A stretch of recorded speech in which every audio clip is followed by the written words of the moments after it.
जी, जब तक लोग नहीं आते क्योंकि मुझे तो रिव्यू करवाना था, तो मैं रिव्यू करवाना शुरू कर दूँ या आप लोगों का कोई सवाल है? अगर किसी का कोई सवाल है तो वो तब तक मुझसे पूछ ले। इस टाइम को यूटिलाइज कर लेते हैं।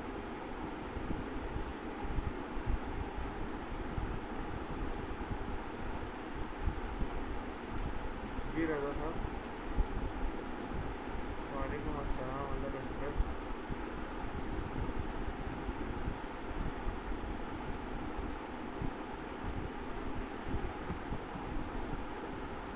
ठीक है। ठीक ठीक है।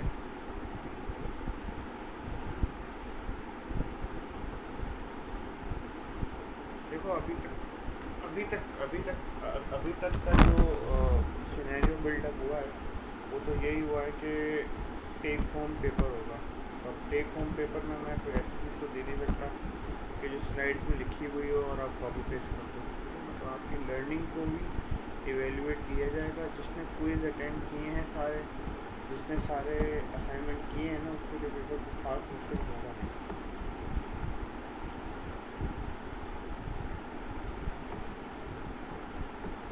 आसान क्या चीज़ है दुनिया में? आसान आसान और मुश्किल होता क्या?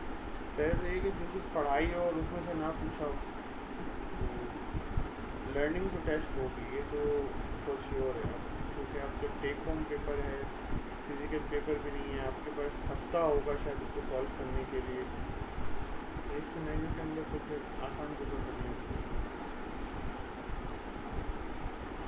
जितना मुझे अभी तक पता चला है कि आप लोग एक पेपर लेके जाएंगे और एक हफ्ते के बाद जमा करा सकते। या अगर ऑनलाइन भी हुआ तो आपको एक एटलीस्ट एक हफ्ते का टाइम दिया जाए।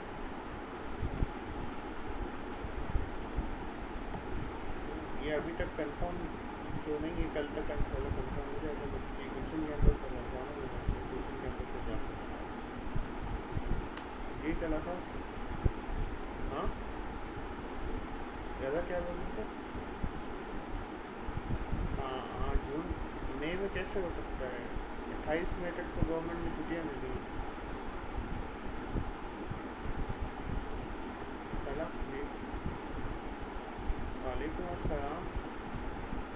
अल्हम्दुलिल्लाह।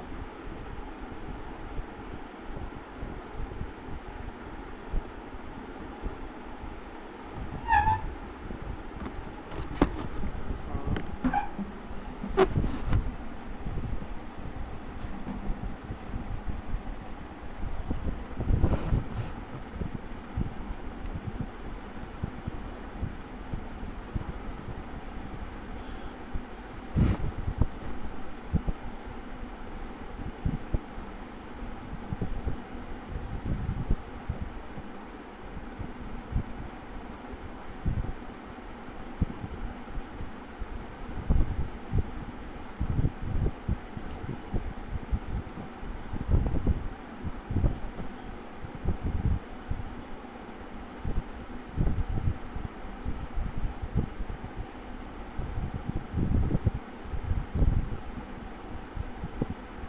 ठीक है सर, ठीक है ज़रा साहब, आपकी बात सर आँखों पर रख लिया। आए फिट आ जाओ साहब।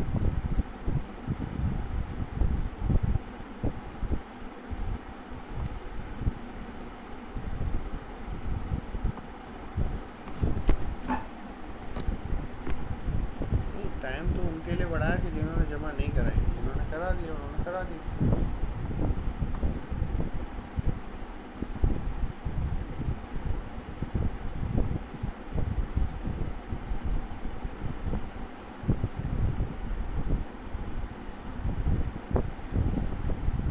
नया एक्सपीरियंस कैसे हो सकता है? मैं तुमसे लॉजिस्टिक्स मैनेजमेंट में फाइनेंशियल मैनेजमेंट का सवाल थोड़ी पूछूंगा यार। हाँ तो कोई जैसा ही होगा।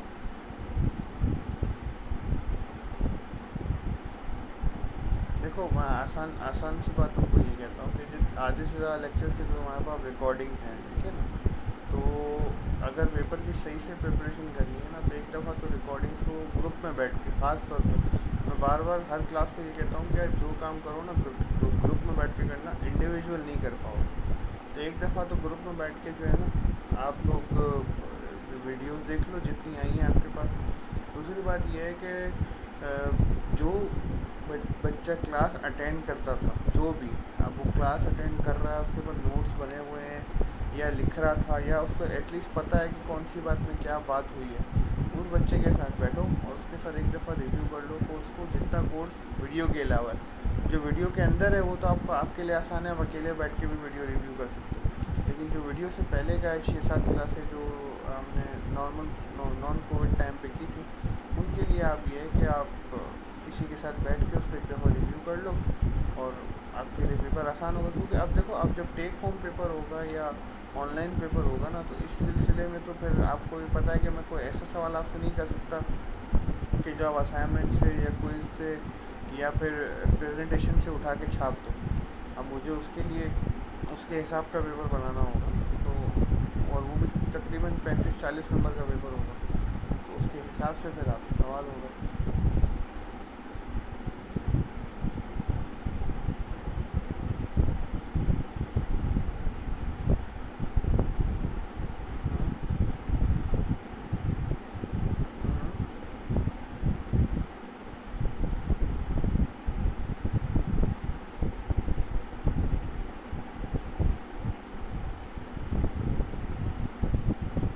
नहीं, वो तो डिवाइड अभी भी होंगे। 60 नंबर तुम्हारे असाइनमेंट और क्विज की, 40 नंबर का फाइनल होगा। ठीक है, कर देते। और किसी का अभी कोई सवाल है?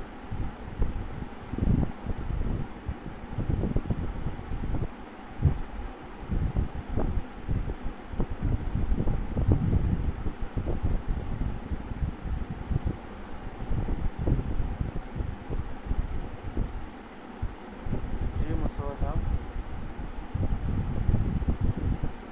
एग्ज़ाम्स की कोई डेट कंफर्म नहीं है, बट होंगे तो जून में होंगे। वो स्केड्यूल बनेगा, स्केड्यूल शेयर होगा, आप लोगों को पता चलेगा।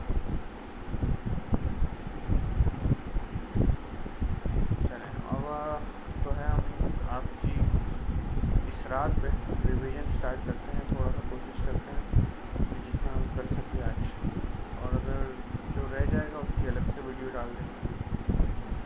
हमारे कोर्स स्टार्ट हुआ था इस स्लाइड से। इस स्लाइड का नाम हमने लॉजिस्टिक्स मैनेजमेंट रखा था, और इसके अंदर हम इंट्रोडक्शन दे रहे थे अपना, आपका और कोर्स का। ठीक है, तो हमने स्टार्ट किया था सप्लाई चेन मैनेजमेंट से कि व्हाट इज़ सप्लाई। सप्लाई क्या है?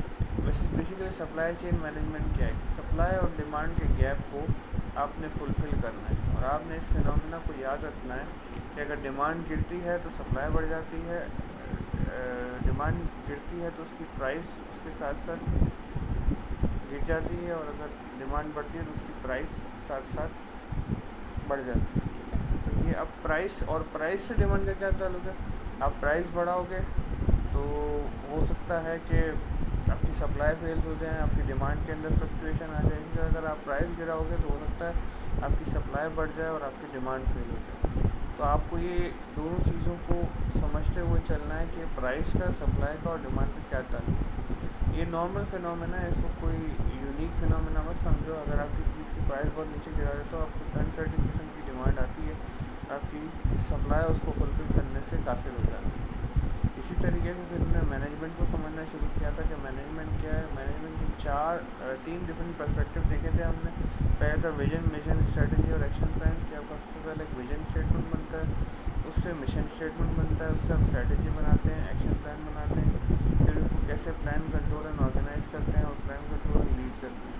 तो असल में चेन बिहेवियर क्या है कि आपको सारे डिपार्टमेंट के साथ एक लिंक बना के रखना होता है ताकि आप एक अच्छे सप्लाई चेन मैनेजर बन सकें। तो सप्लाई चेन क्या है? Supply chain consist of all parties involve in fulfilling customer request, all function involve in fulfilling the customer request, entire process of moving the product and service from supply to customer. फिर हमने एक supply chain देखी थी detergent की, जिसके अंदर हमने देखा था कि कैसे आप first year, second year supply के साथ काम करते हो। इसके अंदर एक और इम्पॉर्टेंट, हमने डिफरेंट सप्लाई चेन की बात की थी। इसके अंदर एक और इम्पॉर्टेंट कॉन्सेप्ट है, वो है logical point two start. Logical point two start ये है कि आप मार्केटिंग से डिमांड लो, डिमांड से प्रोडक्ट डिज़ाइन करो, प्रोडक्ट डिज़ाइन करने के बाद उसके सप्लायर्स इवेल्युएट करो, मैन्युफैक्चरिंग करो, लॉजिस्टिक्स अरेंज करो, फिर कस्टमर्स तक पहुंचाओ, फिर उसके बाद रिटर्न एंड रिसाइकलिंग करो, डेटा एंड फीडबैक करो। अच्छा, यहाँ पर मैं आपको एक बात बताना चाहूँगा कि हमने पूरी सप्लाई चेन में जितनी क्लासों में जितनी भी चीज़ें डिस्कस की है ना, अगर आप इनको समराइज़ करोगे ना तो वो ये स्लाइड है। जब ये स्लाइड आपको पहले दिन समझाई होगी तो शायद आप लोगों के समझ में ठीक से आई भी नहीं होगी या आप लोगों के ऊपर से गुजर गई होगी। लेकिन अगर आप कोर्स को पूरा कोर्स को देखो ना तो बेसिकली वो इस स्लाइड से ही पूरा कोर्स डिज़ाइन हुआ है। हमने हर चीज़ को थोड़े थोड़े तरीके से बट डिटेल में डिस्कस किया है कि कौन सी चीज़ को कितनी मान देना चाहिए। तो फिर इसमें दो बातें हुई थी कि आप सप्लाई चेन वैल्यू है, सप्लाई चेन प्रॉफिटेबिलिटी, वैल्यू क्या है, फाइनल प्रोडक्ट कस्टमर्स को क्या वर्क करती है, और उसके आप उसको पूरा करने में कितने पैसे लगाते हो। प्रॉफिटेबिलिटी ये है कि आपने जो रेवेन्यू जनरेट किया और ओवरऑल कॉस्ट कर रहे हैं। तो ऑब्जेक्टिव ऑफ सप्लाई चेन क्या बना कि मैक्सिमाइज वैल्यू। तो सप्लाई चेन को अगर ओवरऑल आपको डिफाइन करना हो तो ये सप्लायर से लेकर कस्टमर्स तक की एक चेन है जो कि अपस्ट्रीम से डाउनस्ट्रीम प्रोडक्ट बेस्ड और डाउनस्ट्रीम से अपस्ट्रीम इंफॉर्मेशन बेचती है। इसका एम है कि आपको सप्लाई साइड और डिमांड साइड को मैनेज करना है। तो अचीव करती है ये right product at the right price at the right store at the right quantity for the right customer at the right time. अच्छा, इसमें फैक्टर्स, डिफरेंट फैक्टर्स और डिफरेंट परफॉर्मेंस ड्राइवर्स हम इस्तेमाल करते हैं। हमने सारे परफॉर्मेंस ड्राइवर्स को थोड़ा थोड़ा डिस्कस किया था, प्राइसिंग को छोड़ के। प्राइसिंग आप लोगों से बहुत खास रिलेटेड नहीं था, इसलिए आप लोगों को ठीक ठाक बताया। और 5 स्ट्रेटजीज हमने कंपेरेटिव स्ट्रेटजीज पढ़ी थी कि लो कॉस्ट प्रोवाइडर होता है, ब्रॉड डिफरेंशिएशन है, फोकस लो कॉस्ट है, फोकस डिफरेंशिएशन है और बेस्ट कॉस्ट प्रोवाइडर। इसमें हमने डिफरेंट एग्जांपल डिस्कस की थी कि लो कॉस्ट प्रोवाइडर का मतलब ये है कि अपने सिनेरियो में सबसे कम कॉस्ट दे रहा है। ब्रॉड डिफरेंशिएशन है कि अपना प्रोडक्ट को दूसरों से बहुत डिफर कर रहा है। फोकस लो कॉस्ट है कि वो किसी एक पॉइंट पे काम करके उसकी कॉस्ट कम करता है। और फोकस डिफरेंशिएशन नीच प्रोडक्ट। और बेस्ट कॉस्ट प्रोवाइडर है कि आपकी वैल्यू फॉर मनी मैक्सिमाइज कर देता है। ठीक है, फिर हमने इसके बाद अच्छा, किसी को लग रहा हो कि कोई स्लाइड मिस हो गई है तो प्लीज़ मुझे बताइएगा। इसके बाद हमने किया था fundamental of supply chain management. इस पूरी स्लाइड के अंदर सबसे इम्पोर्टेंट चीज़ है वो है उसकी स्ट्रेटेजिक फिट। और स्ट्रेटेजिक फिट बेसिकली है क्या कि आपकी सप्लाई चेन स्ट्रेटजी, आपकी कंपनी की स्ट्रेटजी और आपकी सप्लाई चेन स्ट्रेटजी, आपकी बिजनेस स्ट्रेटजी और आपकी सप्लाई चेन स्ट्रेटजी सेम गोल पे हो, सेम पेज पे हो, और उनका एक ही मकसद हो कि to satisfy customer for the overall supply chain. ठीक है, तो हमने डिफरेंट चीज़ें डिस्कस की थी कि स्ट्रेटजी डिज़ाइन के फेजेस क्या होते हैं, स्ट्रेटजी डिज़ाइन के कोर्सेज क्या होते हैं। तो आपने एक बार समझ ली कि किसी भी चीज़ को डिज़ाइन करने के लिए आपको सबसे पहले जो है अपने कस्टमर्स को देखना है, फिर अपनी कंपनी को देखना है, अपने प्रोडक्ट को देखना है। तो इसके बीच में कोई एक ब्रिज बनाना है ताकि हर चीज़ टाइमली सेटिस्फाई हो सके। इसके बाद जितना मुझे याद है कि हमने लॉजिस्टिक्स पढ़ी थी कि logistics in supply chain management क्या होती है। तो लॉजिस्टिक्स है क्या कि एक प्रोडक्ट को एक कस्टमर तक पहुंचाने के लिए right place, right time, right amount और right customer, basically logistics. A to B को टाइम पे, ए से बी तक प्रोडक्ट को टाइम पे पहुंचाना है, ये लॉजिस्टिक्स है। इसके अंदर हमने बहुत सारी चीज़ें डिस्कस की थी कि हमने ट्रांसपोर्टेशन की क्या क्या मीन्स हो सकते हैं, स्पेशलाइज ट्रांसपोर्टेशन क्या यूज़ होती है। तो लॉजिस्टिक्स की जो फिलिप कॉटलर साहब ने जो हमारे हम पे आसान करके एक डेफिनेशन दी है हमें, वो है planning, implementation, controlling the physical flow of material and good from point of origin to point of views to meet customer demand at a profit. ठीक है, कस्टमर की डिमांड होनी चाहिए। तो अब लॉजिस्टिक्स को समझने के लिए, लॉजिस्टिक्स को डिफाइन करने के लिए ना, कभी भी किसी भी चीज़ की लॉजिस्टिक्स पूछी जाए ना मेरे दोस्तों, तो एक बार तीन चार चीज़ों को सबसे पहले आपको मंजर आम पर रखना है। सबसे पहली बात तो ये कस्टमर की नीड होनी चाहिए। दूसरी बात ये है कि पॉइंट ऑफ ओरिजिन और पॉइंट ऑफ व्यूज़ होना चाहिए। तीसरी बात ये है कि फिजिकल फ्लो होना चाहिए। और चौथी बात ये है कि प्रॉफिट फ्लो होना चाहिए। तो कस्टमर की नीड हो, एक पॉइंट से दूसरे पॉइंट तक पहुंचाना हो, फिजिकल फ्लो हो और प्रॉफिट हो, तो ये चीज़ लॉजिस्टिक्स कहलाएगी। हमने इसमें सेलफ़ोन की जर्नी पर बात की थी कि कैसे एक पैकेज सेलफ़ोन जो है वो आप तक पहुंचता है, इसके डिफरेंट रूट होते हैं, डिफरेंट तरीके होते हैं। पर ये आगे जाके हमने बहुत डिटेल में इन सब चीज़ों को डिस्कस किया। तो ट्रेडिशनल प्रोक्योरमेंट मेथड और ट्रेडिशनल प्रोक्योरमेंट में लॉजिस्टिक मेथड में फ़र्क क्या है कि शिपिंग का जो बेसिकली टाइम है या शिपिंग की जो कॉस्ट है या शिपिंग का जो अपना पोर्टफोलियो है वो आप ट्रेडिशनल प्रोक्योरमेंट मेथोडोलॉजी में बहुत एंड में जाके सोचते हो कि मुझे शिपिंग कैसे करनी है। और प्रोक्योरमेंट में, लॉजिस्टिक्स मैनेजमेंट में जैसे ही आप वेंडर को सेलेक्ट कर लेते हो, आप अपने लॉजिस्टिक्स मैनेजर को अलाइन कर लेते हो। फिर हमने बात की थी रिवर्स लॉजिस्टिक्स की। अच्छा, रिवर्स लॉजिस्टिक्स ज़रूरी क्यों है? क्योंकि आप अपने प्रोडक्ट के साथ इंश्योरेंस देते हो, प्रोडक्ट के साथ आप वारंटी देते हो। तो अगर किसी चीज़ को वारंटी में क्लेम करना है तो उसमें रिवर्स लॉजिस्टिक्स शामिल होगी। और रिवर्स लॉजिस्टिक्स के प्रोसेस में क्या क्या चीज़ें होती हैं कि आपको सबसे पहले रिट्रीव करनी है चीज़, फिर उसको ट्रांसपोर्ट कराना है, फिर उसको फैक्ट्री में रिसीव कराना है, इंस्पेक्ट कराना है, इंस्पेक्ट के बाद आपको सॉर्ट कराना है कि इधर ये रीसेल हो सकती है या रिसाइकिल कर दें या स्क्रैप कर दें या कोई और तरीके से उसको सेल कर दें। तो ये पूरी decision making as supply chain manager, as logistics manager आपका अपना फिनोमेना है। फिर हम बात कर इसमें हमने बात की थी लेआउट्स की। 5 तरह के लेआउट हमने डिस्कस किए थे। एक सबसे पहला था product layout, product oriented layout था ये। इसके अंदर आप प्रोडक्ट पर बात कर रहे थे, प्रोसेस से बात नहीं कर रहे थे। फिर हमने बात की थी सेलुलर मैन्युफैक्चरिंग लेआउट की, जिसके अंदर बहुत सारे छोटे छोटे प्रोडक्ट लेआउट थे। इसकी खासियत ये थी कि इधर सेलुलर मैन्युफैक्चरिंग लेआउट से एक प्रोडक्ट बनना था, सारे छोटे छोटे लेआउट को मिला के ये हर लेआउट अपना अलग अलग प्रोडक्ट भी बनाना था। फिर था फिक्स पोजीशन लेआउट। इस फिक्स पोजीशन लेआउट के अंदर प्रोडक्ट अपनी जगह से मूव नहीं होता, प्रोसेसेस आके उस पर आते हैं। फिर आता है प्रोसेस लेआउट। प्रोसेस लेआउट के अंदर एक फैक्ट्री के अंदर, एक एनवायरनमेंट के अंदर डिफरेंट प्रोसेसेस होते हैं। हर प्रोडक्ट हर प्रोसेस से होके गुजरना ज़रूरी नहीं, लेकिन डिफरेंट प्रोसेसेस को डिफरेंट प्रोडक्ट बनाने के लिए रखा जाता है। फिर आता है सर्विस फैसिलिटी लेआउट। ये जनरली हॉस्पिटल, बैंक्स, इंस्टीट्यूशंस में इस्तेमाल होता है। ये प्रोसेस लेआउट को अगर आप प्रोडक्ट्स उठा के सर्विस को लेके आओ तो ये सर्विस फैसिलिटी लेआउट बन जाता है। और इसके हमने एडवांटेजेस और डिसएडवांटेजेस पढ़े थे। प्रोडक्ट लेआउट के अंदर सिंगल प्रोडक्ट बनती है, प्रोसेस लेआउट के अंदर मल्टीपल प्रोडक्ट बनती है। प्रोडक्ट लेआउट का साइकिल टाइम कम होता है क्योंकि वो प्रोडक्ट ओरिएंटेड है, प्रोसेस लेआउट का साइकिल टाइम ज़्यादा होता है। प्रोडक्ट लेआउट एक्सपेंसिव है, प्रोसेस लेआउट रिलेटिवली चीपर है। प्रोडक्ट लेआउट में लो स्पेस रिक्वायरमेंट है, प्रोसेस लेआउट में हाई स्पेस रिक्वायरमेंट है। ये प्रोडक्ट स्पेशलाइजेड और ये प्रोसेस स्पेशलाइजेड। फिर इसके बाद हमने आई गेस अगर इन्वेंट्री पढ़ा होगा। इन्वेंट्री के अंदर सबसे इम्पोर्टेंट चीज़ है कि इन्वेंट्रीज हैं क्या, इन्वेंट्री की ज़रूरत क्यों होती है। तो बाद में हमने इन्वेंट्री काफ़ी ईवेल भी कहा था और काफ़ी चीज़ें देखी थी कि इन्वेंट्री किस तरीके से हमारे पूरे प्रोसेस को ख़राब कर देती है। बट फिल वक्त के लिए हमने इन्वेंट्रीज को डिटेल में डिस्कस किया था कि इन्वेंट्रीज होती क्या हैं, किस किस पॉइंट पर सप्लाई चेन में इन्वेंट्री होती है और रीजंस क्या है इन्वेंट्री के। आपको कस्टमर सर्विस बढ़ानी है, आपको production, purchase and transportation of economics को बढ़ाना है, हेज अगेंस्ट प्राइसिंग है, अगेंस्ट अनसर्टेनिटीज़ और डिमांड लीड टाइम्स को प्रोटेक्ट करता है, और कंटीजेंसीज के अगेंस्ट एक हेज है। आपको इन्वेंट्री आपको हर आने वाली आफत से बचाने के लिए एक इम्पॉर्टेंट ज़रिया है। इन्वेंट्रीज की टाइप क्या थी? पाइपलाइन थी, स्पेकुलेटिव थी, सीजनल थी, सेफ्टी थी और ऑब्सोल्यूट थी। पाइपलाइन इन्वेंट्री बेसिकली वो सारी इन्वेंट्री जो ट्रांजिट में होती हैं। स्पेकुलेटिव जो आप आने वाले अच्छे टाइम में, बुरे टाइम को एंटिसिपेट करके अपने पास रखते हो। फिर सीजनल इन्वेंट्री है जो आपको पता है कि आपका सीज़न आएगा या अगर आपका रोटेशन है तो उसके अंदर इस इन्वेंट्री को यूज़ करते। फिर होता है सेफ्टी स्टॉक जो आप डिमांड और लीड टाइम के अनसर्टेनिटीज को मद्देनजर रखते हुए यूज़ करते हो। और आखिर में आता है ऑब्सोल्यूट या डेड स्टॉक। इन्वेंट्रीज के अंदर जो सबसे इम्पोर्टेंट चीज़ है वो ये समझना है कि पहले तो इन्वेंट्री कॉस्ट क्या होती है। तो इन्वेंट्री कॉस्ट में सारे सवाल जो आपसे आखिर में दूँगा, काइंडली मुझे इस वक्त जो है ना फ्लो में जाना है। Inventory cost basically invoice cost में से आप इंश्योरेंस इनवॉइस कॉस्ट बेसिकली जो आपके पास आती है वो आपकी इन्वेंट्री कॉस्ट नहीं बनती।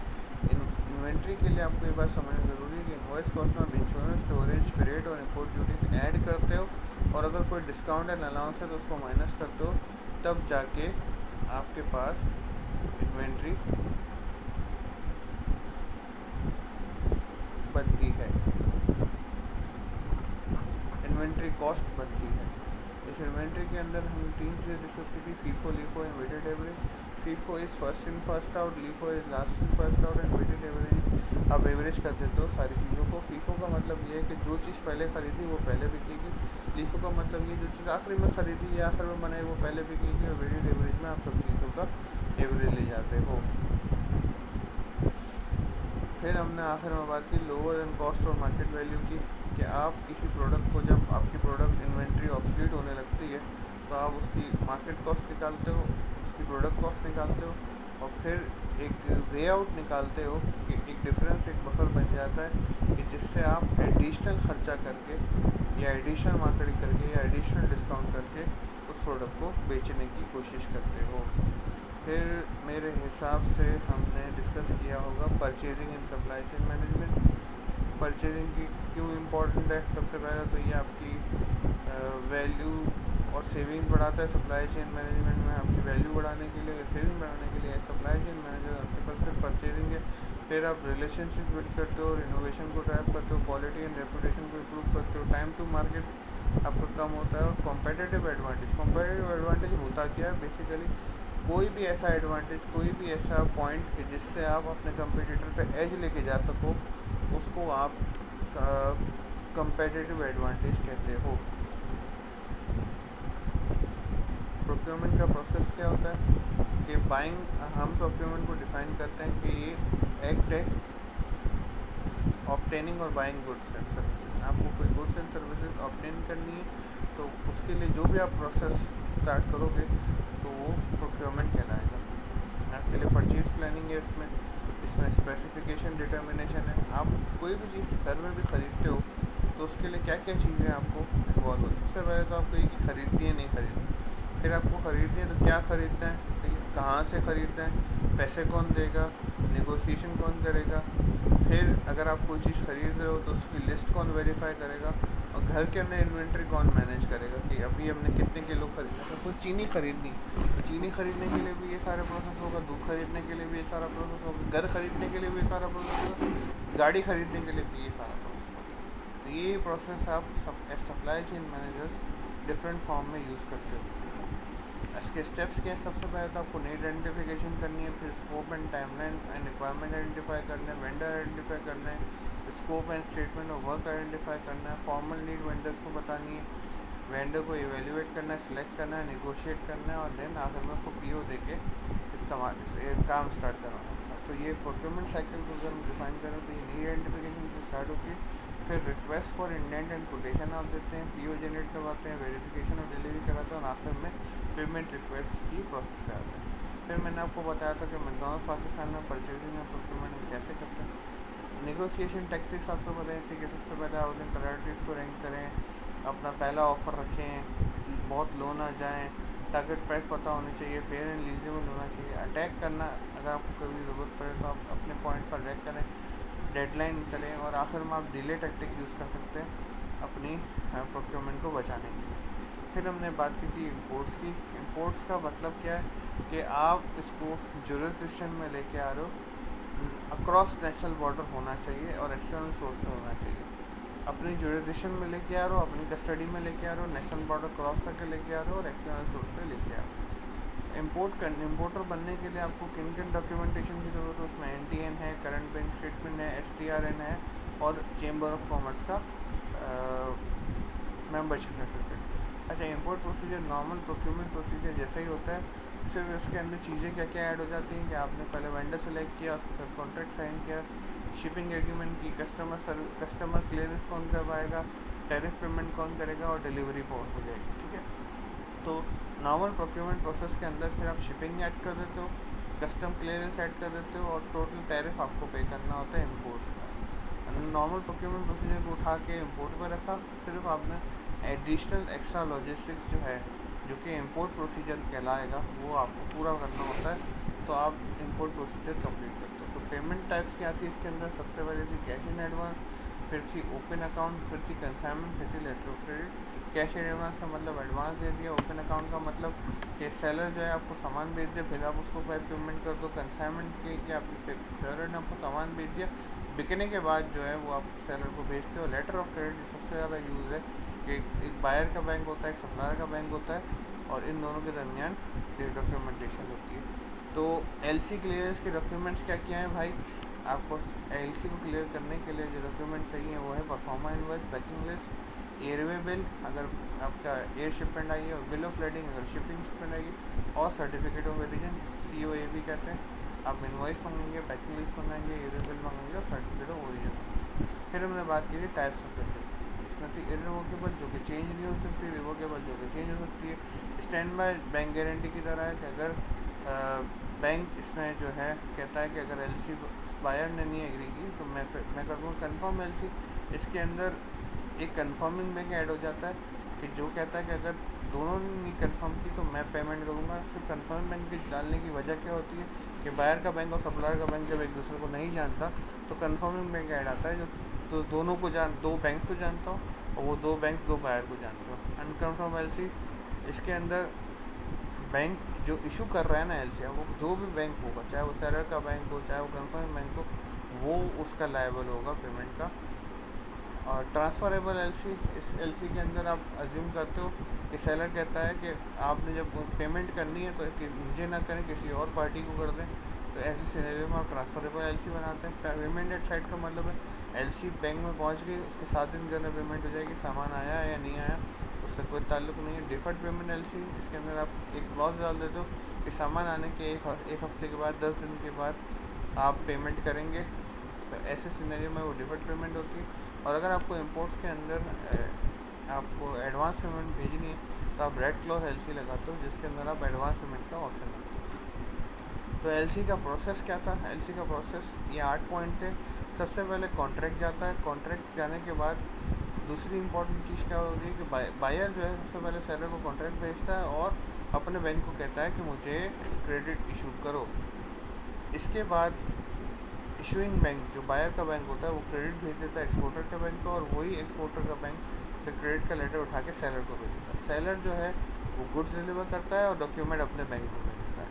जब उस अपने बैंक जो एक्सपोर्टर के बैंक को डॉक्यूमेंट मिल जाते हैं, वही डॉक्यूमेंट वो इम्पोर्टर के बैंक को भेज देता है और इम्पोर्टर का बैंक वही डॉक्यूमेंट उठा के बायर के बैंक को भेजता है और पेमेंट को क्लेम कर लेता है। ये है एलसी का टोटल प्रोसेस। फिर हमने ड्यूटीज ऑफ बायर की बात की थी कि एक्सेप्ट गुड्स करे, टाइमली डिलीवरी के लिए अप्लाई करे, रीज़नेबल टाइम मांगे।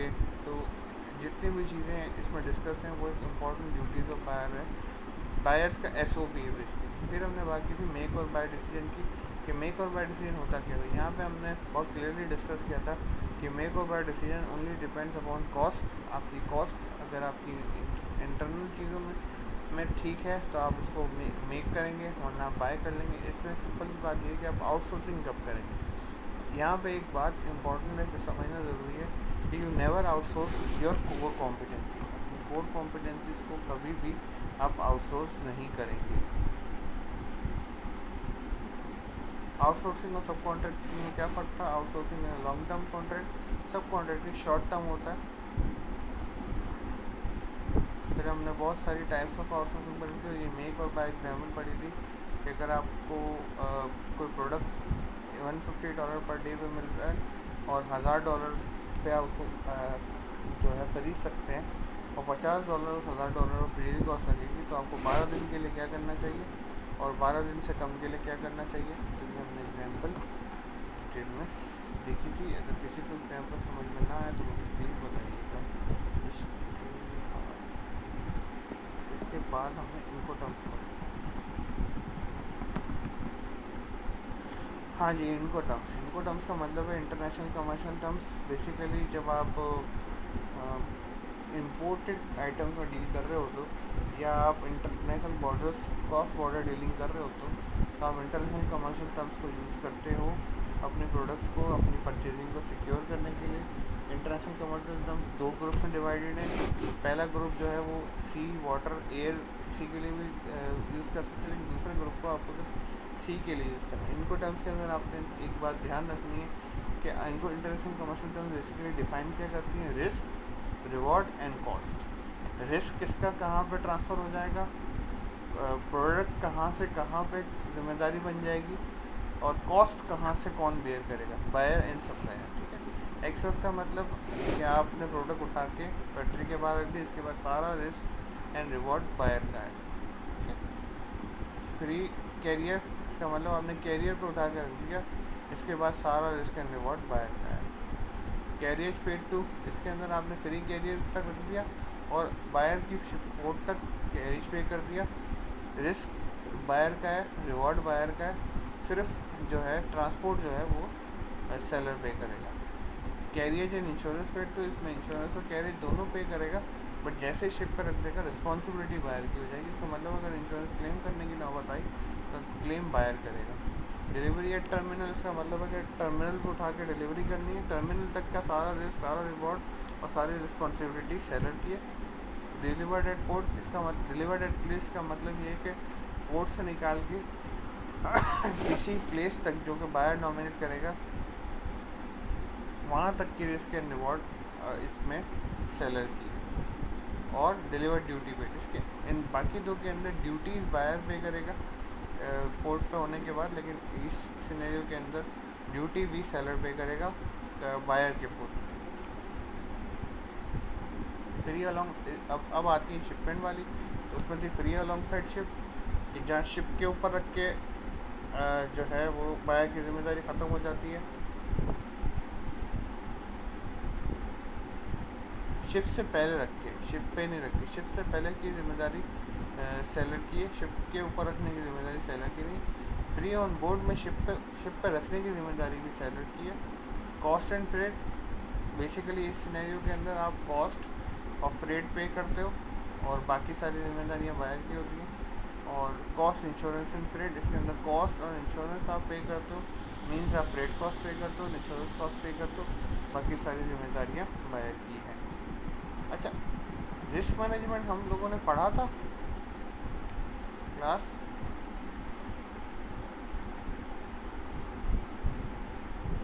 हेलो,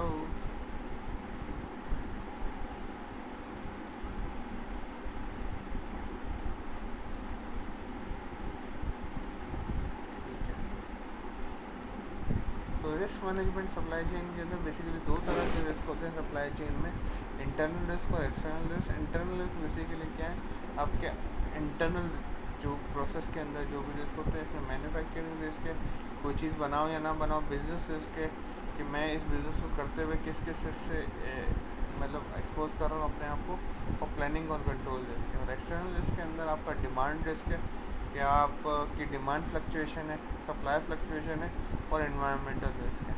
एनवायरमेंटल रिस्क ज़्यादातर क्या रिस्क है कि आपको जो है गवर्नमेंट, सोशल, इकोनॉमिकल, तो हमने इसमें दो चीज़ें डिस्कस की थी शायद। एक इंटरनल रिस्क को डिटरमाइन करने के लिए हमने BCG मैट्रिक्स की बात की थी, और एक्सटर्नल रिस्क को डिटरमाइन करने के लिए हमने पेस्टल एनालिसिस की बात की थी, पॉलिटिकल, इकोनॉमिकल, सोशल, टेक्निकल। और इंटरनल रिस्क के अंदर हमने BCG मैट्रिक्स की बात की थी, यही बात हुई थी आई गेस। इंटरनल के अंदर हम BCG मैट्रिक्स से अपने रिस्क इवैल्यूएट करते हैं। पेस्टल एनालिसिस एक्सटर्नल रिस्क के लिए, और इंटरनल रिस्क के लिए आप BCG मैट्रिक्स करते हो, कौन सी प्रोडक्ट कैश काउ है, कौन सी प्रोडक्ट डॉग है, कौन सी प्रोडक्ट स्टार है। तो इन दो तरीक़ों से आप इंटरनल और एक्सटर्नल रिस्क को इवैल्यूएट करते हो। हमने मिड्स के अंदर और कोई चीज़ डिस्कस की थी मिड्स से पहले?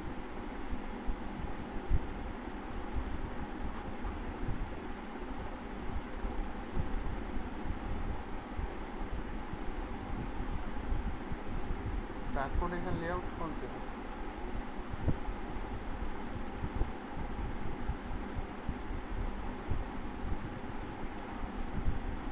नहीं, वेयर हाउसिंग तो हमने मिड के बाद डिस्कस की है, ऑनलाइन में डिस्कस की है, बहुत डिटेल में ऑनलाइन में डिस्कस की है।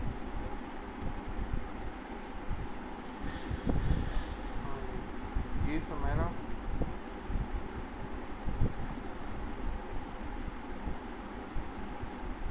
जी शेख असदुर्रहमान साहब, वालेकुम अस्सलाम। अभी उठे हो? हाँ बस ठीक है, तो रिकॉर्डिंग देख लेना। जी सुमेरा,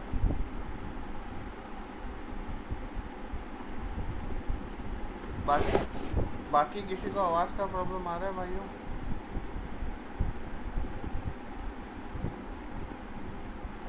अच्छा, मिड से पहले हमने ये सारी चीज़ें डिस्कस की थी।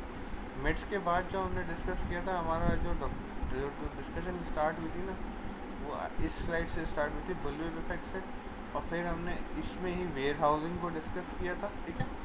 और वेयर हाउसिंग की दूसरी स्लाइड भी है, वो ये है। वेयर हाउसिंग के बाद हमने ट्रांसपोर्टेशन और ट्रांसपोर्टेशन स्ट्रेटजीज़ और ट्रांसपोर्टेशन मोड्स को डिस्कस किया था। ये 6 स्ट्रेटजीज थी। और फिर उसकी अगली क्लास में हमने मोड्स ऑफ ट्रांसपोर्टेशन डिस्कस किए थे। इसके बाद हमने डिस्कस किया था logistics information system, logistics strategies, और ये 2 डिज़ाइनिंग ट्रांसपोर्टेशन और डिज़ाइनिंग डिस्ट्रीब्यूशन नेट।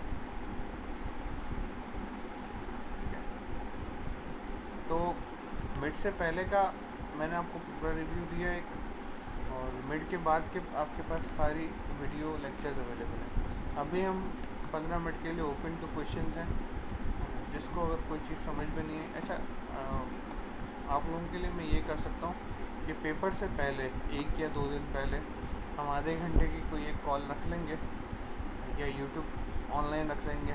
तो इसके अंदर अगर आपको और भी कोई चीज़ समझ में नहीं आई है, कोई सवाल है, कोई चीज़ है, तो उसको हम डिटेल में आपस में डिस्कस कर लेंगे।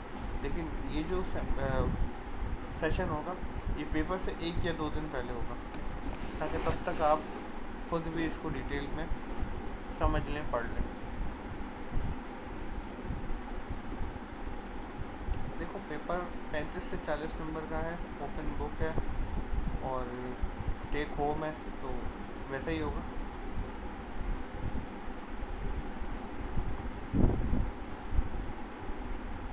और किसी का कोई सवाल?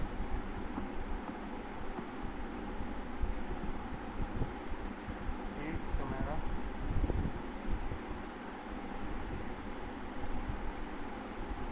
बुक तो मैंने आपकी VLE पे बुक्स अपलोडेड है। आपका जो VLE है उस पर आपकी जो कोर्स से रिलेटेड 2 बुक्स अपलोडेड है। जी शेख असद रहमान साहब।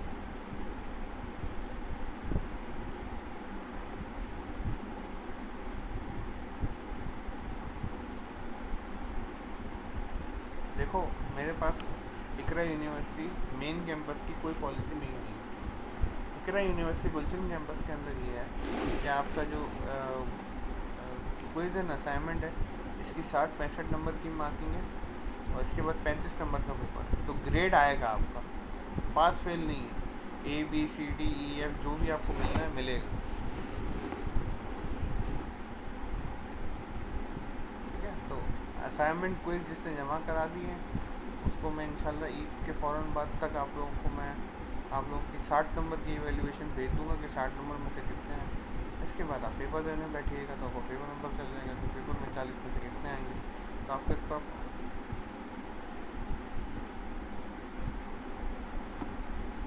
खुदकुशी कर लो उसको असाइनमेंट्स के साथ। जिसके असाइनमेंट रह गए हैं, जिसके क्विज़ रह गए हैं, वापसी नहीं लेनी। जिसके रह गए हैं वो 22 तारीख तक मेरे ईमेल आईडी पे ईमेल कर दें। असाइनमेंट क्विज़ जो भी रह गया, ठीक है, इसमें ये नहीं कि असाइनमेंट है। किसी को भी लगता है कि उसका असाइनमेंट कोई क्विज़ कोई चीज़ रह गई है, टाइमिंग की वजह से जमा नहीं करा सका, सुस्ती की वजह से जमा नहीं करा सका, तो वो ईमेल कर दें।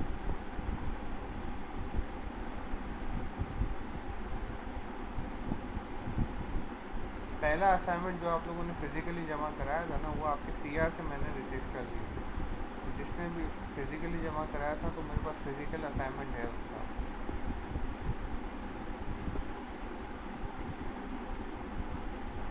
जी सुमेरा।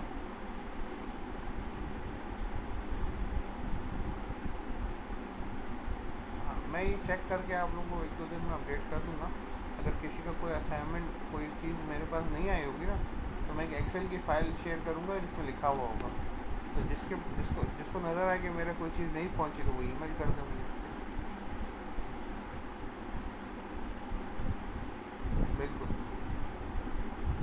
और बाकी लोग यार आज तो जाग जाओ, वैसे तो क्लास में सो रहे थे, अब तो जाग जाओ, आखिरी क्लास से कुछ पूछ लो।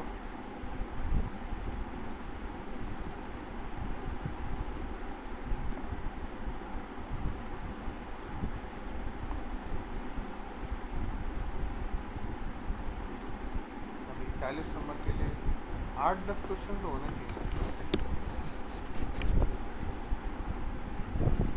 एक हफ्ता भी तो होगा ना, एक हफ्ता करोगे क्या पेपर के साथ?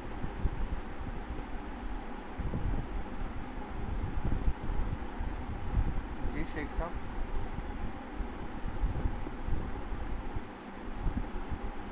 हाँ बिल्कुल।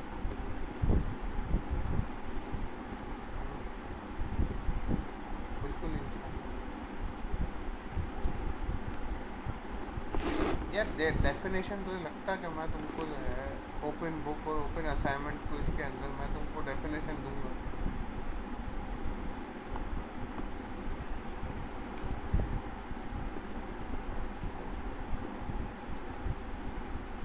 जी फ़खरुल हसन साहब, एक तो मैं तुम लोगों की पूरी क्लास में भूल गया हूँ ऐसे, ये शेख असदुर्रहमान तो याद आ गए, बहुत सारे लोग याद आ गए, बहुत सारे लोगों की याद नहीं आ रहे। हाँ जी फ़खरुल हसन साहब बोलिए।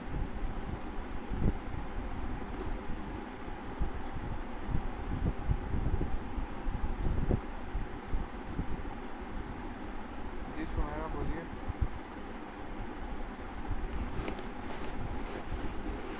हेलो, आपकी आवाज़ बहुत कट रही है, बोलिए फिर बोलिए।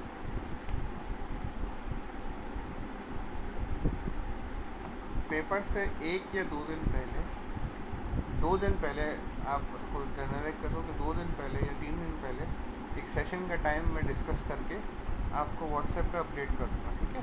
उसमें आप लोग आइएगा, जिसको जो भी प्रॉब्लम हो वो डिस्कस कर लीजिएगा। कोई चीज़ समझ में नहीं आ रही, कोई चीज़ है,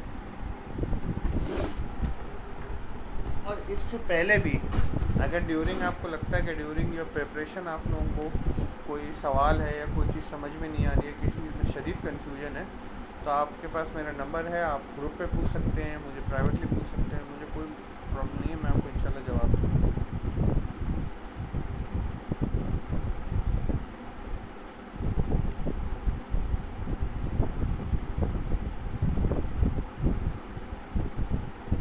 आज वो हमारे क्या नाम है उनका, क्लास में यार सवाल जब काफ़ी करते हैं, वो आज गायब नज़र आ रहे हैं।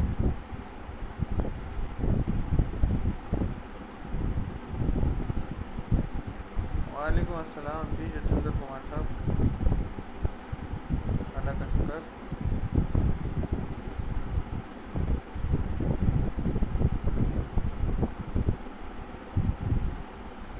यार अभी पॉलिसी आने दे, मुझे खुद यूनिवर्सिटी वाले डिटेल में बता देंगे, जो मुझे पता है ये गुलशन कैंपस का है।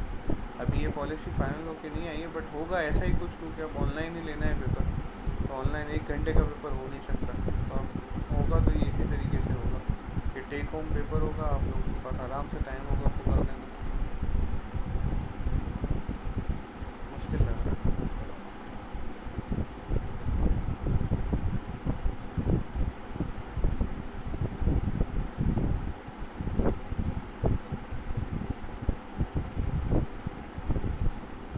बिल्कुल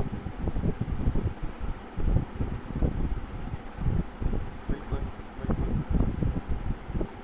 सुन लिया आपकी बात।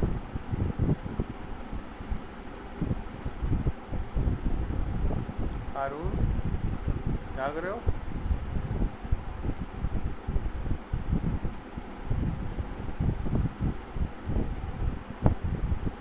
जी हारून साहब, जाग रहे हैं आप?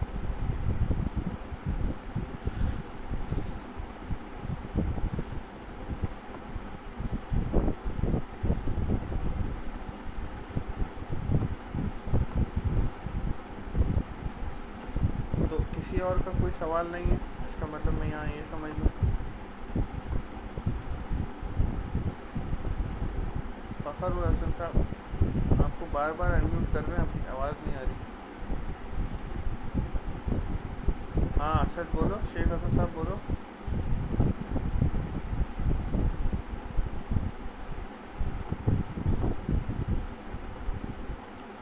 यही होगा, अब किस हद तक इतना होगा ये कंफर्म नहीं है, लेकिन ये ऑलमोस्ट डिसाइडेड।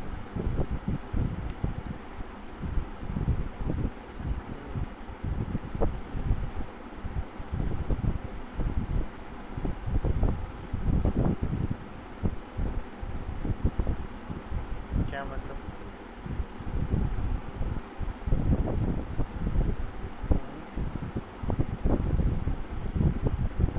अभी ये नहीं पता, क्या आप लोग फिज़िकली जमा कराओगे या आप लोगों को जो है छूट दे दी जाएगी कि इसको वीएलई पे जमा कराओ, अभी ये नहीं पता कि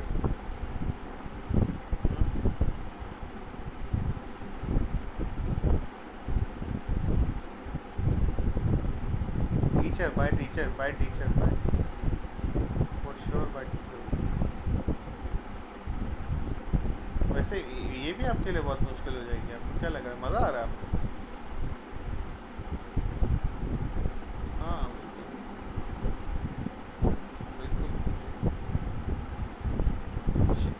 शेफ़ आया है आज या आज भी शेफ़ नहीं आया?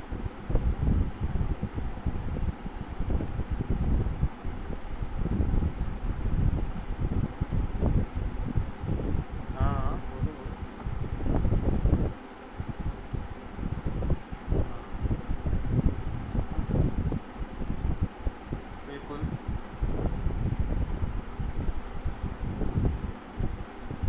अच्छा।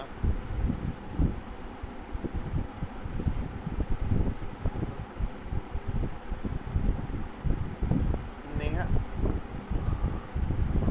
शॉर्ट टाइम, एक हफ्ता शॉर्ट टाइम है।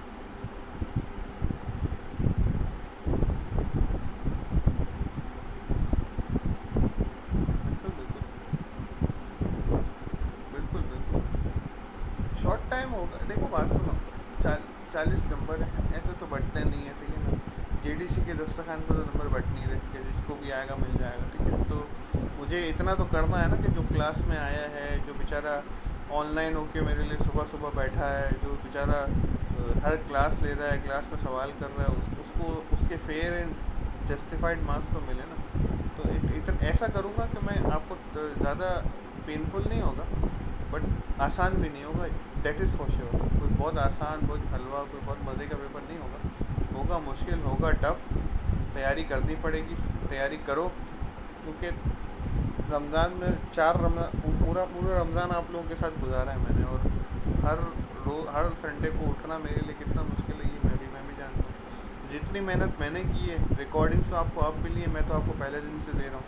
तो जितनी मेहनत मैंने की है ना, उतनी मेहनत तो मैं आपसे करवाऊँगा ना यार। इससे कम में तो फिर मज़ा नहीं आएगा ना।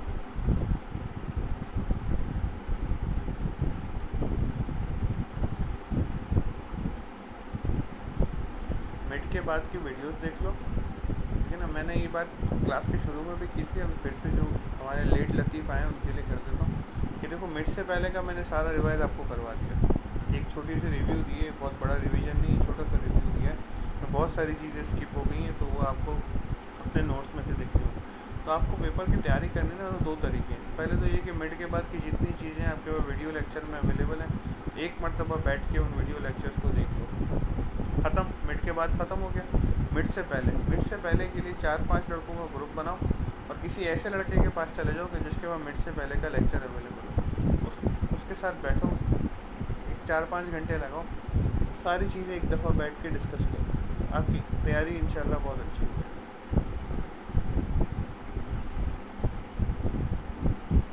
अभी इससे ज़्यादा इम्पोर्टेंट क्या बताऊँ मैं आपको, क्या करूँ। एक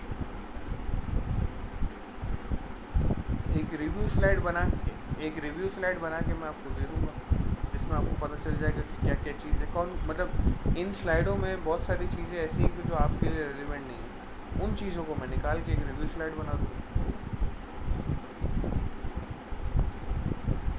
जी नियाज़ हसन साहब। वालेकुम अस्सलाम।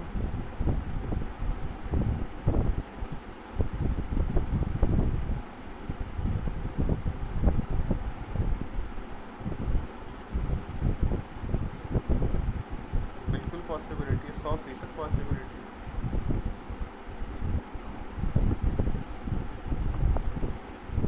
नहीं नहीं यार, अभी पेपर से रिलेटेड हम ज़्यादा बात नहीं करते, ठीक है ना। जो इस तरह की पॉलिसी आएगी वो आपके सामने आ जाएगी। कभी ऐसा तो हुआ नहीं है ना कि 60 बंदों का 60 अलग अलग पेपर बने, एक ही पेपर होगा। तो ये पॉलिसी इस पे डिस्कस नहीं करते कि पेपर कैसे होगा, क्या होगा, फिज़िकल होगा, नॉन फिज़िकल होगा। पेपर के अंदर क्या आएगा वो आप उस पर डिस्कस कर ले तो वो ज़्यादा बेहतर है। फिज़िकली देना हो, ऑनलाइन देना हो, चीज़ यही होगी।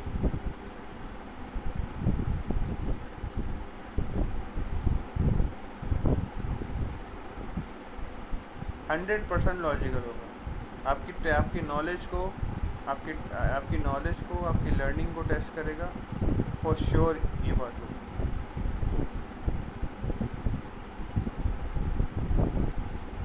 बिल्कुल प्लेजरिज्म चेक होगा। वालेकुम अस्सलाम।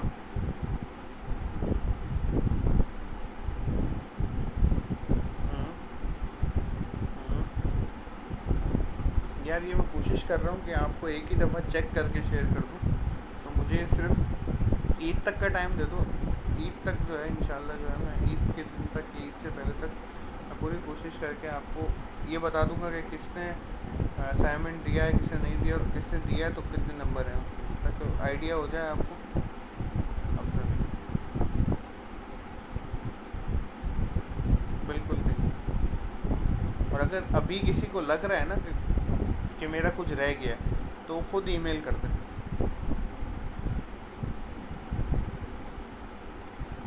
जी। हेलो। हाँ, आवाज़ आ रही है। उमर कैसे हो?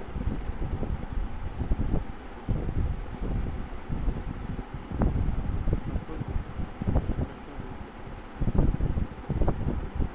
पेपर के बारे में तुम्हारे लिए वही है भाई जो क्लास के अंदर था, कि लॉजिकल होगा, ठीक है, कोई कॉपी पेस्ट नहीं होगा, कोई डेफिनेशन नहीं होगी, कोई डिफरेंशिएशन नहीं होगी, प्योर लॉजिकल पेपर होगा।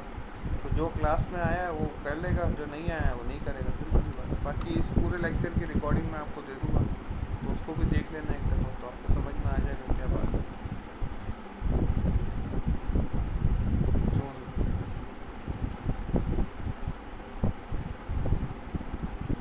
जून में। और कोई सवाल?